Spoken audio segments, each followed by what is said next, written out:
name was Emily Carter, a 27-year-old paralegal from Asheville, North Carolina. On the surface, Emily's life looked like something you'd see in a lifestyle magazine. A small but cozy rented house, steady work at a mid-sized law firm, and weekends spent with her close friend Jenna. She wasn't the type who chased drama or welcomed chaos. She preferred quiet nights, Netflix marathons, and long phone calls to her mom in Ohio. That was before the house. The property was a two-story, colonial-style home tucked away in a neighborhood most locals didn't even realize existed. The rent was cheap, almost suspiciously so, but Emily had been thrilled to find it. It felt like a fresh start. She'd just ended a 4-year relationship, and the idea of beginning again in a place that was truly hers felt empowering. The first week passed without incident. Emily decorated the living room with thrift store finds, lit pumpkin spice candles in the evenings, and enjoyed the silence. But the silence soon felt too heavy, almost oppressive, as if the house wasn't just empty, it was watching her. First sign came one Tuesday night. Emily was lying in bed with a paperback balanced on her chest. The clock on the knitstand glowed. 12:47 a.m. when she heard it, a soft creak in the hallway. The sound of a floorboard bending under weight. She froze, her pulse spiking. She lived alone. Holding her breath, she listened. Another creak, closer this time. Then silence. She told herself it was an old house. Wooden floors settle, pipes groan, foundation shift. Nothing unusual, but she slept with the lamp on that night. The following evening, she returned home from work to find her front door slightly ajar. She distinctly remembered locking it that morning. Fear prickled down her spine as she pushed it open, half expecting to see a stranger inside. But the house was empty. Nothing stolen, nothing broken. Still, something had changed. The living room air smelled faintly of perfume not hers, but something old-fashioned, like roses wilted in a vase. She wrinkled her nose, checked every window, and then convinced herself she was being paranoid. That night, she dreamed of a woman standing in the corner of her bedroom. The woman's hair was long and tangled, her dress shredded, her face half hidden in shadow. Emily woke drenched in sweat, heart pounding, with the taste of dirt in her mouth. It was only a dream, just stress. That's what she told herself. Over the next week, the small disturbances multiplied. The kitchen faucet would drip even after she tightened it. She'd leave her keys on the counter, only to find them hours later on her bed. Her cat, Milo, began refusing to enter the upstairs hallway, hissing at something Emily couldn't see. Worst came on a rainy Thursday night. Emily was brushing her teeth when the bathroom light flickered. She leaned closer to the mirror, and for a split second, she saw someone standing behind her reflection. A pale face, sunken eyes, and mouth slightly open as if whispering her name. Emily spun around. Nothing. The room was empty, but the air was ice cold and her breath came out in a faint cloud. That night she called Jenna, her best friend. "You're overworked," Jenna insisted. "It's a new house, Em. Old places make noises. You're scaring yourself." Emily wanted to believe her, but deep down, she couldn't shake the sense that she wasn't just imagining things. She was being warned. The breaking point came a week later. Emily returned home late, juggling a bag of groceries. As she stepped into the hallway, every light in the house went out at once. The sudden darkness swallowed her, the silence broken only by the storm hammering the windows. And then she heard it, a woman's voice, faint but clear, echoing through the blackness. "Get out!" The bag slipped from Emily's hands, apples rolling across the floor. Her throat closed, her chest tight. She fumbled for her phone flashlight, but by the time the beam cut through the dark, the voice was gone. But something told her it wouldn't stay gone for long. The storm from that night lingered in Emily's mind long after the rain stopped. She tried to shake it off, blaming nerves and exhaustion, but the voice had been too clear, too real. The next morning, she moved through the house with deliberate slowness, pausing in every room as if expecting something to leap out. Everything looked normal, but the stillness carried a strange weight. She told herself she wouldn't bring it up at work. The last thing she needed was her co-workers whispering about how the new girl from Asheville is losing it. Still, she couldn't ignore the way her cat refused to climb the stairs anymore. Milo had always loved napping in the bedroom window, but now he hissed and clawed at her arm when she tried to carry him upstairs. At night, he paced the living room, ears pinned back, tail flicking, eyes darting toward the staircase. started sleeping downstairs on the couch, telling herself it was just until she felt more comfortable. But the house didn't let her feel comfortable. It wanted her on edge. The disturbances grew bolder. It started small lights that flickered when she walked under them, doors that clicked shut when she turned her back. But soon, objects began moving. One Saturday morning, she laid her favorite mug on the kitchen counter. She stepped into the pantry for a moment. When she returned, the mug was sitting in the middle of the living room floor 30 feet away. Her hand shook as she picked it up. "This isn't funny," she whispered, as if someone were there to hear her. That same day, she found muddy footprints leading up the staircase. They were small, barefoot, and wet, as if someone had been outside in the rain. But the front door was locked. Her shoes were by the mat, and she hadn't stepped outside all morning. Emily called Jenna again. You're stressing yourself out," Jenna said. But her voice wasn't as firm as before. "You've been alone too much in that house. Come stay with me for a few days." Emily thought about it. She wanted to say yes, but something inside her whispered that if she left, she'd be abandoning the house too. Whatever it was, she had this irrational belief that if she didn't stay, it would get worse. So she stayed. That night, she regretted it. The dream returned. The woman in the corner of her bedroom. Only this time, Emily wasn't asleep. She woke to the sound of whispering. The room was dark, but she could see the shape of someone standing near the dresser. Her eyes adjusted long, tangled hair, a shredded dress, and the faint shine of hollow eyes staring right at her. Emily's throat locked. She couldn't scream, couldn't move. She reached for the lamp, flicked it on. The corner was empty, but the dresser drawer was open. Inside, her folded t-shirts had been ripped apart, threads dangling like shredded paper. Days blurred together after that. Emily went to work exhausted, her co-workers commenting on her pale face and bloodshot eyes. At night, the house felt alive, like it was breathing around her. She heard footsteps upstairs, even when she sat on the couch staring at the ceiling. Perfume smelled sweet, decayed roses grew stronger. Then came the voices. At first, it was a faint hum, like someone whispering just out of earshot. But one night, as she brushed her teeth, the bathroom mirror fogged over and words appeared in the condensation. "You can't stay." Emily dropped her toothbrush, her heart racing. She backed into the hallway, staring at the words until they slowly disappeared with the steam. That was the night she called a local priest. Father Thomas was in his 60s, gray-haired and calm.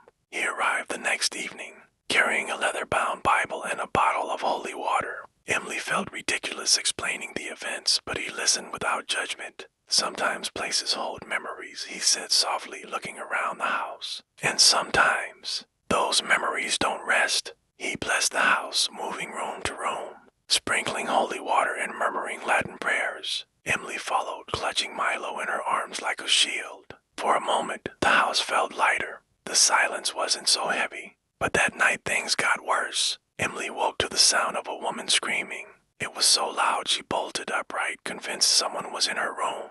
But the room was empty. The scream had come from inside the walls. The dresser drawer slammed shut on its own. The lamp flickered violently before shattering, glass scattering across the floor. Emily grabbed her phone, hands trembling, dialing Jenna at 3:14 a.m. What the hell?" "It's here," Emily sobbed. "It doesn't want me here. It wants me gone." There was silence on the other end, then Jenna's voice, low and firm. "Pack a bag. I'm coming to get you." But Emily never got the chance to pack. Emily barely slept after that night. Every creak in the house, every flicker of light, every breath of cold air made her nerves fray further. By sunrise, she was trembling, clutching a blanket on the couch like a child. Jenna arrived mid-morning, hair pulled back, wearing her "I'm not messing around" expression. She swept into the house, looking both concerned and skeptical. "You're pale as a ghost," she said. "This place is eating you alive." Emily tried to explain the voices, the perfume, the woman in the mirror, but Jenna shook her head. "Then let's figure out what's going on here. No more guessing." The two of them began digging. They started with public records at the library, combing through old property files and newspapers. The house had stood since the early 1900s, passed through several owners. Most had stayed only a year or two. A few records were incomplete, as though someone wanted details erased. But one name kept reappearing, Margaret Hensley. In the archives, they found a faded newspaper clipping from 1968. The headline read, "Local woman found dead in family home tragedy or foul play." The article detailed how Margaret, a 32-year-old mother of two, had been discovered lifeless at the bottom of the staircase. Her death was ruled an accident, though neighbors whispered about violent arguments with her husband, Charles Hensley. No charges were ever filed. Emily felt a chill crawl down her spine as she stared at Margaret's black and white photo. The dark hair, the hollow eyes, it was the same woman she'd seen in her dreams. Back at the house, Emily and Jenna searched for physical clues. They checked the basement, the attic, even behind old wallpaper. And then, in the upstairs hallway closet, Emily found it. A dusty wooden box shoved behind coats that smelled of mildew. Inside were old letters tied with twine. Margaret's handwriting still neat despite the years. The letters painted a grim picture, a woman trapped in a loveless, violent marriage, desperate to escape but unable to leave. One letter ended with a line that made Emily's skin crawl. "If anything happens to me, this house will remember." Jenna read it aloud, eyes wide. "Jesus, Em, no wonder you're hearing voices." At night, Emily tried to sleep with the box of letters beside her bed, as if keeping them close would somehow protect her. But Margaret wasn't done making herself known. The whispering returned, louder this time. Emily sat up, clutching the blanket. Perfume of roses filled the room until it was suffocating. And then she saw her, Margaret, standing at the foot of the bed, her shredded dress swaying as though caught in a breeze that wasn't there. Her lips moved, and this time Emily heard the words clearly. "He pushed me." Emily gasped, tears springing to her eyes. "What do you want from me?" The figure tilted her head, her face contorting in grief. Then, with a voice that shook the walls, "Justice." The lights flickered and the figure dissolved into darkness. The next day, Emily and Jenna returned to the archives. They scoured old court records and found something buried in the fine print. Charles Hensley had remarried less than a year after Margaret's death, selling the house shortly after. Rumors suggested he'd fled town after strange disturbances scared his new wife. "It makes sense," Jenna muttered, slamming the file shut. "She's stuck here. She wants the truth out." Emily swallowed hard. "But what can I do? He's dead. Everyone's dead. There's no justice left." That night, Margaret's presence was unbearable. Doors slammed violently, windows rattled, objects flew across the room. Emily crouched in the corner, sobbing, while Milo yowled from under the couch. The voice came again, sharp and accusing.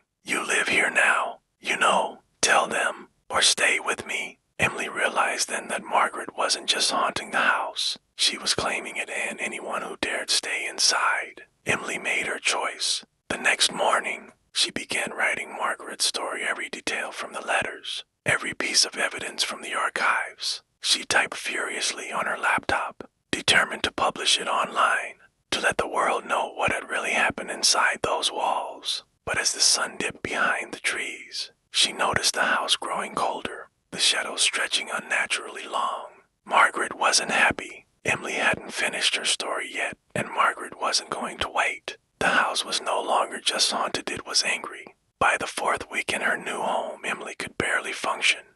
I stopped going into the upstairs rooms entirely, sleeping curled on the living room couch with the TV on low for background noise. But the house found her anyway. At night, the television would suddenly switch channels on its own, landing on static, a white noise filling the room, until it almost sounded like whispering, voices hidden inside the static. Milo, once her brave little companion, now refused to leave under the couch, his eyes glowing wide and fearful. Emily's only comfort was the half-written article glowing on her laptop screen.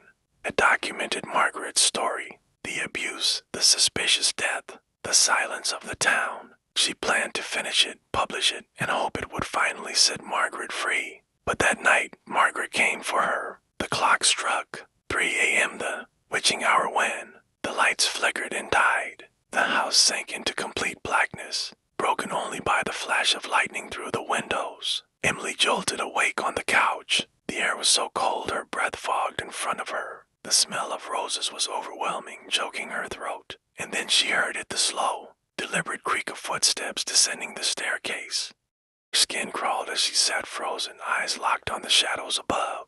The steps grew louder, heavier, as though someone unseen was walking straight toward her. "Margaret," Emily whispered, her voice trembling. The footsteps stopped at the bottom of the stairs. For a moment, silence. Then, from the darkness, the woman stepped forward. Margaret's figure was clearer than ever before, her long hair matted and wet, her dress shredded, her eyes to black hollows that sucked in the light. She didn't drift like a ghost. She walked, slow and deliberate, as though the weight of the past chained her to the floor. Emily scrambled back against the couch, heart hammering. "I'm trying," she cried. "I'm telling your story. I swear I'll finish it." Margaret tilted her head, her voice low and guttural, rattling the windows. Too late. The house came alive. The walls shook violently, picture frames crashing to the floor. The windows slammed open, rain blasting inside. Emily screamed as the couch slid across the floor, pinning her against the wall. Her laptop clattered to the ground, the unfinished article glowing on the cracked screen. Margaret's figure loomed over it, her shadow stretching impossibly long across the living room.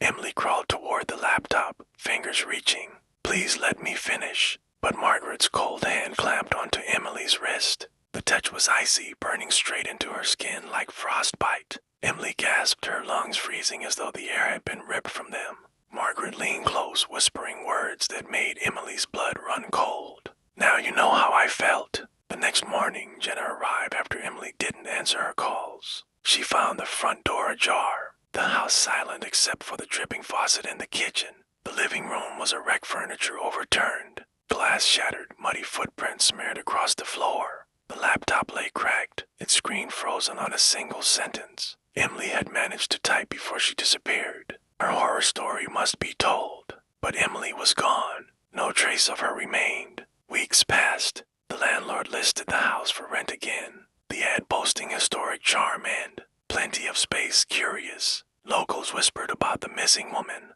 Just another tragedy tied to that cursed property. And then, late one night, a new tenant moved and died as she unpacked her boxes in the living room. She swore she smelled roses sweet at first, then rotten. The lights flickered, and upstairs. The sound of footsteps began to this day. Locals in Asheville still whisper about the house on Maple Street, where Emily Carter vanished without a trace. Some say her spirit joined Margaret's, trapped forever in the walls. Others believe she escaped, running from something too terrifying to ever explain. But every tenant since has complained of the same things: cold air, whispers in the dark, the scent of roses, and the sound of a woman's voice in the night. And if you listen closely, they say you can hear two voices now.